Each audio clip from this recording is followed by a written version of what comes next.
about Potter. I'm curious if... Sorry. Shouting. No, it's cool. I'm just curious if maybe you had borrowed anything from set to keep, hypothetically speaking. Oh, okay. This is code. No, I asked for permission to actually take with me Hermione's time turner, and from the third movie, and the cloak, and my wand. So those are my 3 things that I took with me. Now you mentioned you might be going back for reshoots. In those reshoots, hypothetically, could you be thinking, maybe I want to take something, my future, my adult, my grown-up sort of clothing? Yeah. Jani Tamim, who's the costume, I think she's very, that's her job. I wouldn't get involved like that. I was going to ask, because Hermione seemed to be the brightest always here, if she was an influence on you, and you've just been talking about these other people who have been influencing your teacher in your life, and do you think Hermione has influenced the way you look at the world a little bit, or is it just that I'm sure you've she influenced? I think it's both. Like, parts of my personality have slipped into Hermione, and parts of her personality, I'm sure, have like unconsciously affected me. I'm sure. I'm positive that playing her has had an influence. Okay. How much of that is in the current movie? How much of that is in the current movie, in that you very much blossomed and come to the fore in this one, haven't you? A lot of people have been making that point. Thank you. I think this Hermione is the closest Hermione to my own personality. Definitely. And you've enjoyed that? I've really enjoyed that.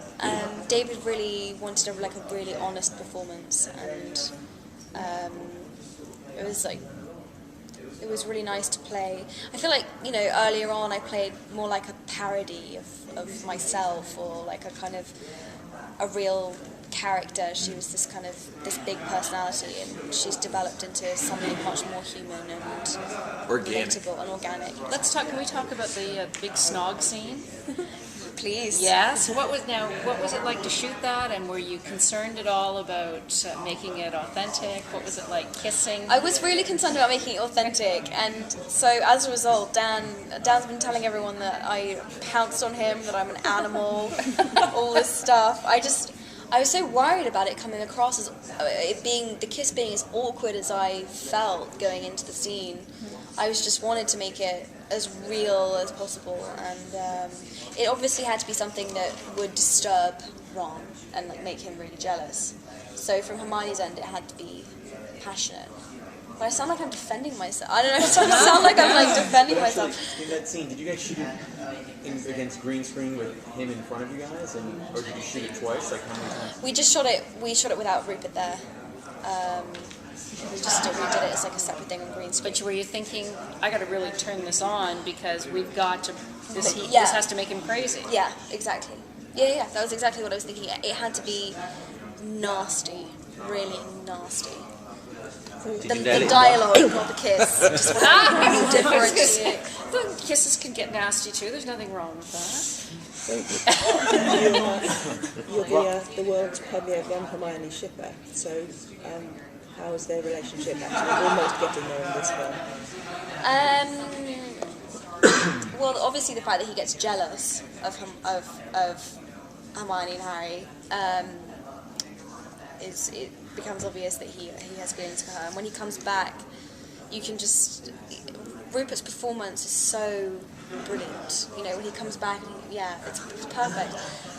He plays it perfectly. It's all written over Rupert's face that he really loves her and he regrets terribly leaving her. So part 2 really is is where you really see it develop, though. When did you first hear that it was going to be 2 movies, and what was your reaction? At first, I'll be honest, at first I was like, oh my goodness, I can't even, because we were doing 6 at the time. I was like, oh my god, 3 more movies. I was just overwhelmed. I was like, wow, that is a lot. And I was also like, is this a money spinner? I was very cynical and dubious about it. I will be honest. I was not immediately impressed, but then I thought about it and I talked it over with David, the producers, and he just said, look, there's no way we can fit everything into one movie. It will be too much. It won't be a good movie. It won't be true to the book. We're not even sure we can call it Deathly Hallows because we don't even know if we can fit that storyline in because we're trying to focus so much on just getting the Horcruxes and killing them. We'd have to call it something different. It would just be crazy. And I was like, oh, okay. Well, as soon as I saw the logic behind it, I realised that it was absolutely the way that we had to do it, and so yeah, it made total sense, and I was totally behind it. But certainly, at first, I had my reservations. And it was the most physically, I read, the most physically demanding. You talked about being cold and wet for just ages. Especially part 2. There were days when I was in tears to David. I was just like, I'm so, because more than anything, just being cold and wet all the time just takes so much energy out of you. It's just so draining. And trying to give a good performance when you just are miserable And want to go to sleep. And want to go to sleep. Exactly. I was begging with him some days, and he just said, it just looks so much better that you guys look so much more vulnerable, and that it's so much realer that you guys just kind of, you are heroes, but at the same time you kind of just look like these, I think, and he's right, it looks great on screen. We look like these bedraggled kind of unlikely heroes. So it works, but God, there were days when I was just wanted to kill him. So do you laugh when people tell you what a glamorous life you've had? My people who are close to me know, they so know that it was not. There were days when it was decidedly unglamorous, and there were days I was so tired I would fall asleep anywhere. There are so many. They'll never be released, but Yap, our on-set photographer, has pictures of me falling asleep everywhere, like in chairs, on the floor, in the middle of a set, like curled up like this, like just curled up, everywhere and anywhere. The cat. The little cat on the like set. a cat, exactly. And you never know. There were times when crew members were didn't know where to find me, but they knew I'd be curled up in a corner. In contrast, what would you say is the most glamorous moment that you've experienced over the course of the last 10 years?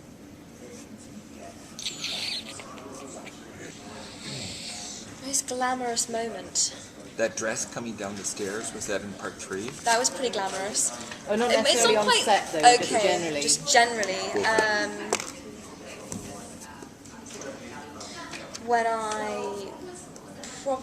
When Chanel flew me to Paris to choose to try on premiere outfits. That's ridiculous. And I went around Coco Chanel's apartment, and it was just, that was like I found that really overwhelming.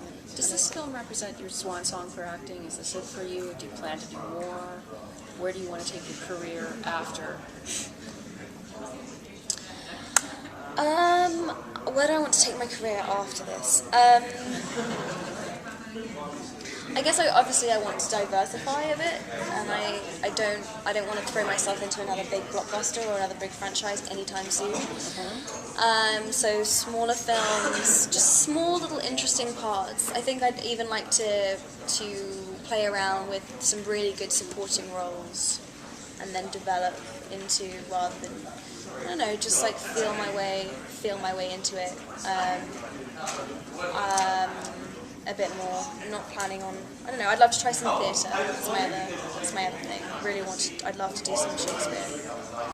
I did. And everyone's commenting on, and you really rocked the red carpet last night. You looked fantastic. Thanks very much. Your hair looks. Did you get any stick from anyone about don't cut your hair? Or was this something that you wanted to do? I kind of knew I would get stick, and that's why I didn't tell anyone I was going to do it. I didn't tell anyone I was going to do it. I just went and just had it done, and then just kind of waited for people's after reaction. When did you have it done? 3 months ago. And you did it, I read it, a New York haircutting place. Did you know the place ahead of time? Did you scout it out? Did you make a list of where am I going to cut my ponytail and get my new look? No, I took a couple of pictures of Mia Farrow into the hairdresser. I was like, I want to look like this. Make it happen. And I don't know, I mean, And did your dad really tell you you're not Audrey Hepburn yet? Well, the thing is, he was away when he first heard that I had it done, and I got this phone call. And he was like, "Emma, why why did you do this?" Because he hadn't seen me in the flesh, and yeah, he did. He said. Actually, I think it was when I first told him I was thinking about doing it, like a long time ago. I was like, Daddy, I want to cut it all off. I want to just have short hair and just do something different for a bit. And he was like, don't get carried away. You know, you're not Audrey Hepburn yet.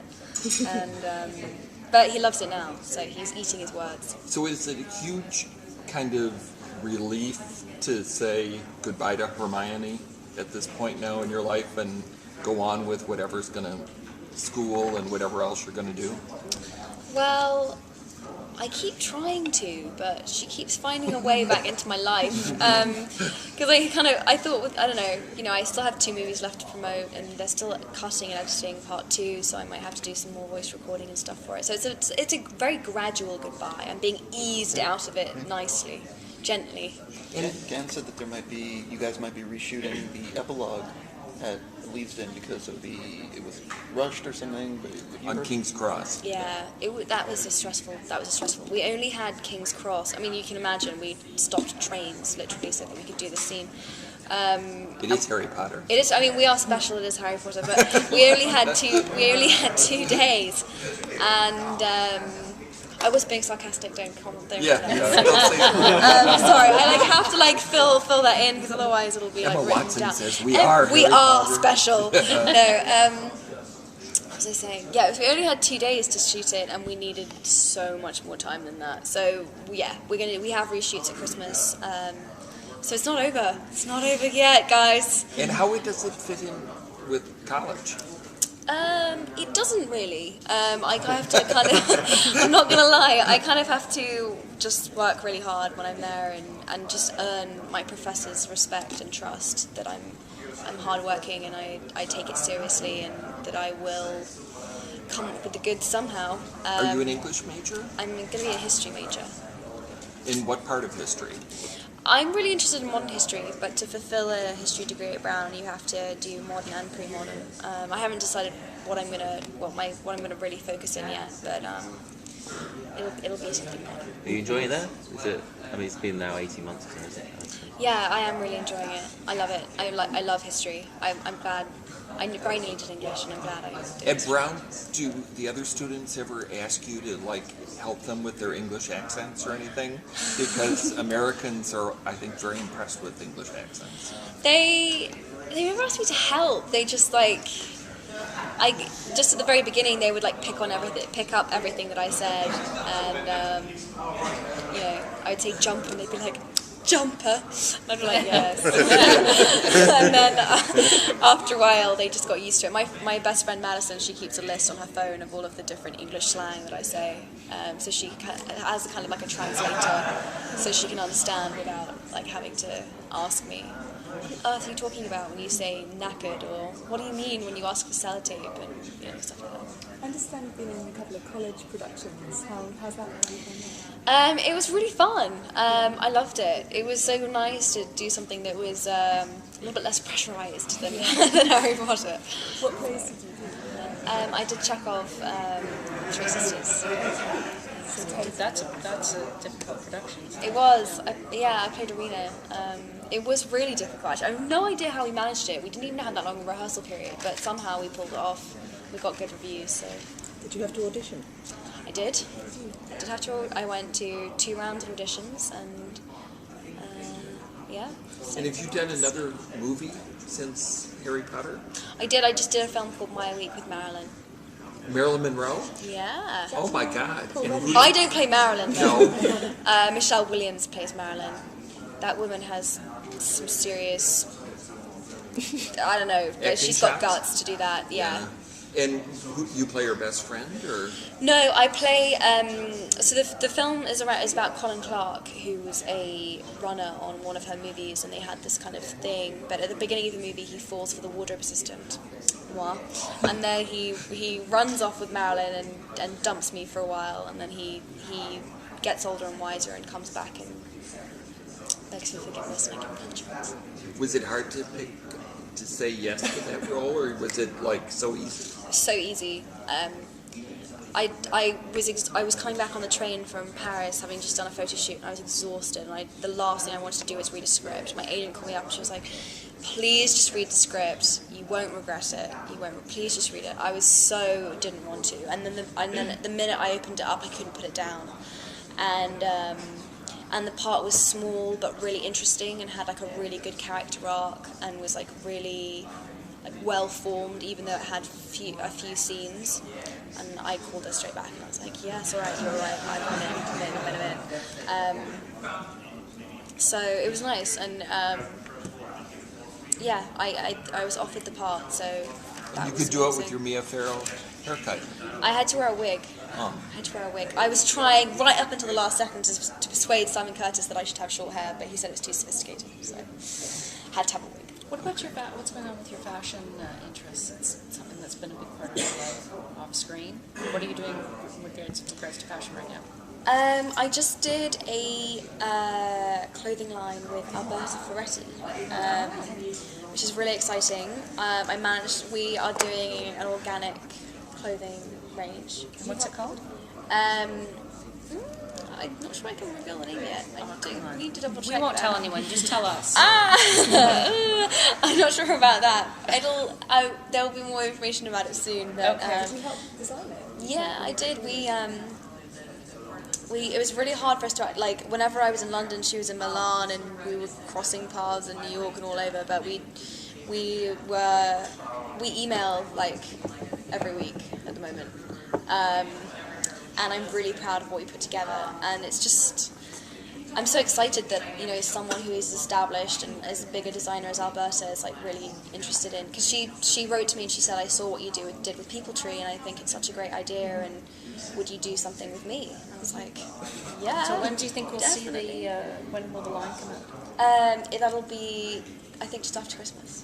And did you turn to your own wardrobe, for example, like someone like Kate Moss, who sort of looked for inspiration? Did you do that? Jane Birkin was my inspiration for this collection. So kind of classic French. Very classic French, lots of 60s Jane Birkin. 60s Jane Birkin, exactly. I wonder if Sorry, can I just ask, are you going to ask about No, fashion? go ahead. I just want to check, you said it was organic, is that something, and obviously People Tree Yeah. it was an organic ethical range. Yeah. Is that something that you'd like to champion? I mean, and to do with Yes. Alberta I will Ferretti work. is amazing. I will put it out there. I will work for anyone for free if they're prepared to make their clothing fair trade and organic. Yeah. I'll do it. It's really hard to get people interested in it, and like 1% of something of clothing in the UK at the moment is used making organic cotton, which is such a shame, because it seems like environmental and ethical presence is really making its way into like supermarkets and so many different areas of consumers, like, sorry, I've lost my sentence, but with clothing, for some reason people just don't seem to question who made this, where is this from, like. Is that why you were vintage last night? Yes. What was it that turned you on